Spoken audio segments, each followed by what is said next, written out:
আমাৰ cyber police ষ্টেচনটো যোৱা বছৰ ছেপ্টেম্বৰ মাহত আমি ফাংচনেল কৰিছিলোঁ। আমি যদি পৰিসংখ্যা চাওঁ, এতিয়ালৈকে আমি পোৱা কমপ্লেইনৰ সংখ্যা হৈছে 606খন। 606টা আমি অভিযোগ পাইছোঁ চাইবাৰ ক্ৰাইম ৰিলেটেড। গুৱাহাটীত বহুতো অভিযোগকাৰীয়ে হয়তো অভিযোগ কৰাও নাই।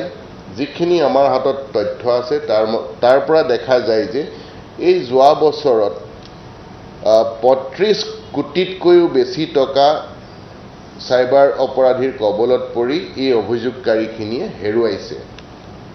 আৰু আমি তদন্ত কৰি যিখিনি টকা উদ্ধাৰ কৰিবলৈ সক্ষম হৈছোঁ, এইটো যথেষ্ট নগণ্য, মাত্ৰ 2.5 কোটি টকা। গতিকে আপোনালোকে ভাবি চাওক যে আমাৰ সৰ্বসাধাৰণ ৰাইজ কেনেকুৱা ধৰণেৰে সৰ্বশ্ৰান্ত হৈছে এই চাইবাৰ অপৰাধীৰ কবলত পৰি। তাৰ পৰা বাচি থাকিবলৈ একমাত্ৰ উপায় হৈছে সচেতনতা। ৰাইজ সচেতন হওক যাতে এই চাইবাৰ অপৰাধীয়ে আপোনালোকৰ কষ্টপাৰ্জিত ধন লুটি লৈ যাব নোৱাৰে।